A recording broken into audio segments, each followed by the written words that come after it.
Olá, tudo bem com você? Você já ouviu falar sobre gestão de escopo de empreiteiros? Tem sido muito comum a gente usar essa mão de obra terceirizada, empreitada, para os trabalhos em canteiro de obra, certo? E aí a gente precisa tomar um cuidado de esclarecer muito bem o escopo do trabalho, ou seja, a lista completa das tarefas que o empreiteiro vai assumir e quais são as variações. Eu vou te explicar melhor sobre isso com um exemplo aqui para alvenaria. Eu montei um material que ele tem sempre 2 páginas para cada etapa de obra. Essa é a primeira página da alvenaria, é um guia para você conversar com seu empreiteiro na hora da negociação. Vou explicar o que ele contém aqui na primeira página. Se você usa o Sinap para fazer os orçamentos da sua obra, eu vou te explicar aqui o que o Sinap considera. Eu já falei várias vezes que eu uso o Sinap para obras privadas, eu não trabalho com obras públicas, mas eu uso o Sinap para entender o consumo dos materiais e os índices de produtividade. Então, eu uso a composição de custo que me diz quantos tijolos, blocos por metro quadrado, quantos quilos de cimento por metro quadrado, quantas horas de pedreiro para 1 metro quadrado, mas não o valor em dinheiro, tá? Porém, eu posso usar todo o resto. O dinheiro eu faço com o valor dos materiais dos meus fornecedores e da minha mão de obra empreitada. Mas a gente usa o Sinap por causa de todas as outras informações. E se eu usei o Sinap para alvenaria, acontece que a transferência de eixos para o piso e marcação da alvenaria já faz parte do custo do metro quadrado. Aí eu tenho que ver com o meu empreiteiro. Quando você me dá um preço por metro quadrado, já está considerando que você vai transferir os eixos XY para cá e fazer a marcação da alvenaria, sim ou não? Se sim, combina com o jeito que eu orcei. Se não, tá diferente do jeito que eu orcei e aí eu vou decidir o que eu vou fazer para não extrapolar o meu custo, tá bom? Ou às vezes a prática dele tá diferente, mas se eu somar os valores, ainda assim obedece o meu orçamento. O custo de fixar telas de amarração entre alvenaria e pilar já está incluído no metro quadrado. O encunhamento, não, até porque não é feito nesse mesmo momento. O custo de posicionar vergas e contravergas não está incluído no metro quadrado do Sinap. Pode ser que o empreiteiro fala, eu tô cobrando, sei lá, R$35 por metro quadrado aí de alvenaria e eu já coloco as vergas e contravergas. Tá diferente do meu orçamento, mas vamos ver se os valores batem, tá?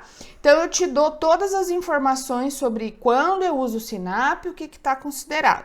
E eu ainda deixo a indicação da composição de custo, porque uma das dificuldades grandes de quem vai fazer o orçamento para o Sinap é abrir todo aquele monte de composições, são mais de 8.000 composições, só para alvenaria deve ter umas 50 composições, e aí eu tenho que encontrar nesse banco de dados qual que serve para a minha realidade. Então eu estou te deixando já ela aqui com um número, e aí você só busca pelo número e acha a composição e se confere se serve para você mesmo, mas vai ficar muito mais fácil para os seus próximos orçamentos, tá bom? No campo de medição, eu deixo explicado como que o Sinap está medindo.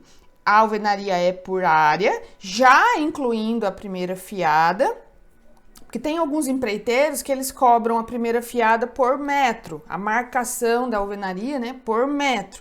Depois, dali para cima, vai em metro quadrado. O Sinap não considera assim, ele vai até a primeira fiada, tudo em área.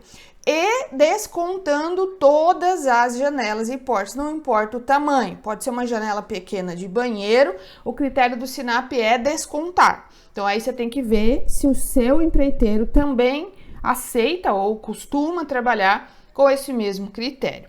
Depois, eu chamo a atenção aqui para alguns pontos importantes, tá? Por exemplo, verga. A verga pelo Sinap, ela é medida em metro, já contando 20 centímetros a mais de cada lado. Então, quando você for medir, você pega o tamanho da janela, acrescenta mais 40 centímetros, 20 de cada lado, tá? Aí eu tô deixando aqui o número das composições para vergas pré-moldadas ou feitas no próprio local da parede. E aí você vai ver com o teu empreiteiro qual é o tipo que a tua obra vai ter, tá? Aí eu tô dando assim um lembrete que se a janela for compatibilizada com a altura da viga, a janela aqui em cima, ela já encontra a viga, não tem verga, só vai ter contraverga, tá? E aí você tira isso do contrato do empreiteiro. A fixação, o encunhamento, ele pode ser feito com argamassa aplicado com a colher, com tijolos maciços, como tá aqui na imagem, ou com espuma expansiva. Eu deixo o número aqui de cada composição, né? E eu só chamo a atenção de que a medição é em metro e que a norma de alvenaria, ela indica fazer com tijolo maciço, mas essa norma, ela é uma norma antiga, né? Então, a gente hoje em dia já alterou um pouco isso para o uso da argamassa expansiva ou a chamada argamassa podre, que deforma um pouquinho, né? E aceita a variação ali de deformação da estrutura sem fissurar as paredes, beleza?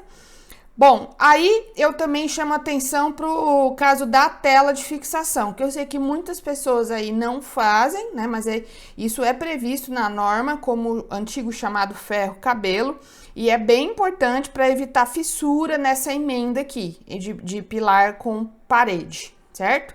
Também ajuda no travamento lateral ali da alvenaria. Aí a gente vai para a segunda página do material, que é o checklist em si. É uma tabela para você ter com você aí, na hora que você está conversando com o teu empreiteiro, você vai fazer um X aqui, ou vai ticar os itens que tá combinado de ele executar, tá bom? Pode ver que o design aqui tá bem simples, bem limpo, porque eu, por exemplo, quando uso, eu gosto de imprimir. Eu não gosto de conversar com o meu empreiteiro, meu pedreiro, meu carpinteiro, com um negócio na tela do computador. Eu gosto de imprimir o papel e aqui, ó, cara a cara, vai escrevendo, vai rabiscando, se precisar anotar alguma coisa a mais ali, olho no olho aqui, combinando. Eu aqui na tela e ele lá sem olhar a tela, não gosto, tá? Por isso que eu fiz um negócio que não é colorido, que é assim, é clean, para você poder ter essa facilidade de imprimir, se você também preferir, tá? Agora eu vou detalhar aqui, ó, escopo.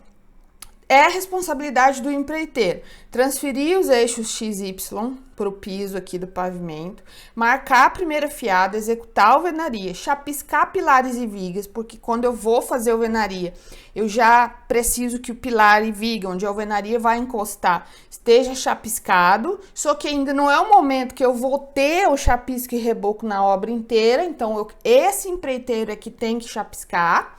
Aí ele vai executar as telas de amarração nos pilares, fazer os rasgos de elétrica e hidráulica. É ele que vai fazer? Ele que mexe com alvenaria é que vai rasgar a alvenaria? Ou vai ser o meu empreiteiro de elétrica e de hidráulica? Pode ser. Então, se for, eu não vou marcar o X aqui. Mas pelo menos tá aqui para eu lembrar. Se for ele, aí eu vou marcar. E chumbar os contramarcos de janela. Vai ser ele? Porque o contramarco de janela é um item que costuma ser instalado, assentado, logo depois da alvenaria, antes do reboco, que quando vem o reboco já faz o requadro ali. Então, quem que vai instalar o contramarco? É esse mesmo, cara? Porque também é um serviço de pedreiro, certo? Se não for, não marca o X, mas se for, já deixa combinado aqui. Depois, eu chamo atenção para as questões da verga. Como que vai ser a responsabilidade dele? É de executar vergas moldada em loco, aquela que vai fazer forma, vai botar armação e vai concretar lá na parede, ou vergas pré-moldadas. E no caso das pré-moldadas, ele vai fabricar as peças lá no chão, lá no canteiro, ou eu vou dar para ele as peças prontas e ele vai apenas posicionar no vão. Então, tem as duas opções aqui para eu deixar claro o que fica com ele, tá? Depois, eu chamo atenção para a parte do encunhamento. Vai ser com argamassa, vai ser com tijolo maciço ou vai ser com espuma? Porque aí, lembrando que tem essas opções, eu vou ver com ele qual que vai ser usada na minha obra e qual o valor que ele cobra, né? Porque não significa que as três teriam o mesmo custo por metro. Então, aqui não deixa passar nada, tudo vai ficar combinado. Depois, eu ainda faço para você aqui um lembrete do que faz o custo variar. O tipo de tijolo que eu vou usar, bloco cerâmico, na verdade, né? Porque tô falando de alvenaria de blocos furados. Dependendo da espessura do bloco, pode ser que o valor do metro quadrado vai variar também. Espessura especial, caso você vai trabalhar com um bloco grosso, né? Por exemplo, 14, mas vou deitar o bloco e ainda, ou vou fazer dupla por uma questão de acústica, sei lá. Pode ter uma espessura especial, se tiver, você marca. Pé direito mais alto do que 3 metros, que pode ser que o cara cobre um preço maior por metro quadrado. E executar com bisnaga. Geralmente é assentamento com a colher, mas se na sua obra for com bisnaga, então isso faz o custo variar. E aí você lê aqui e fala, nossa, será? É verdade, eu vou usar isso e eu tenho que combinar isso com o empreiteiro, tá? Serviços auxiliares. O que eu quero de serviço auxiliar que este empreiteiro faça?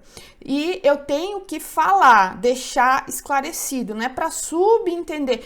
Eu achei que quando você fala para mim que você vai fazer alvenaria, você vai lá no estoque, busca os blocos e traz. E o empreiteiro fala, não, você põe os blocos aqui para mim no lugar e eu vou só fazer alvenaria. E aí fica aquela briga, né?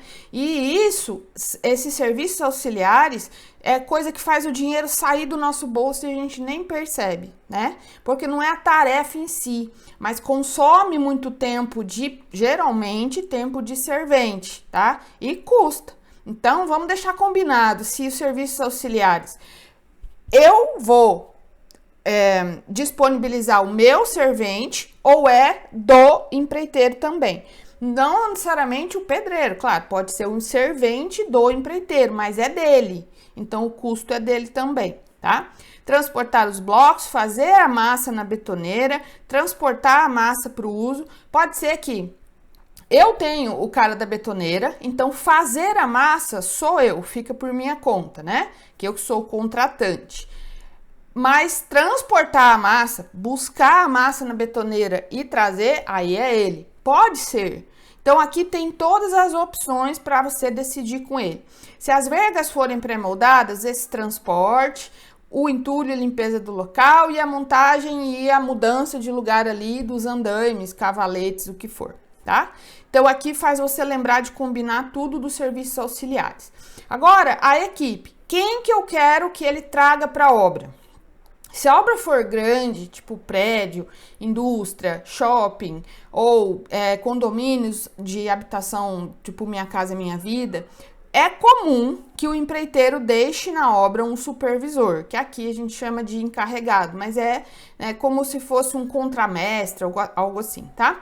Sim ou não? Pedreiro, aqui eu deixei o quadradinho maiorzinho, porque você, além de ticar, você preferir, você pode colocar o número. 3 pedreiros é o que eu quero que você traga, mais 3 serventes, ou 2 serventes, um meio oficial, sei lá. Deixa ali a equipe já combinada, porque isso é um ponto de muita briga, né?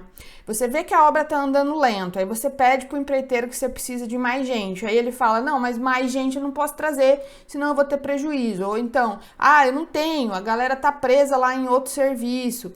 Aí você fala, não, mas eu preciso, mas a gente não combinou. Então, já deixa mais ou menos definido quantas pessoas ele se compromete a trazer, tá?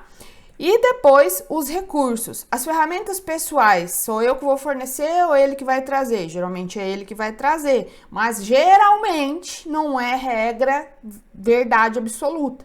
Então, custa nada deixar esclarecido. EPI, tudo, né? É luva, é bota, é capacete, é manga comprida se for o caso, óculos se for o caso. A lista de EPIs você faz depois, mas deixando claro que o EPI é por conta dele, tá? Cinto de segurança, se alguém for trabalhar em laje alta, tal, né? Serra manual para o corte de blocos, o carrinho de mão, a maceira e o próprio andaime, plataforma de trabalho. Se sou eu que vou fornecer, não faz o X. Se é ele, se é a responsabilidade dele, aí marca aqui, tá bom?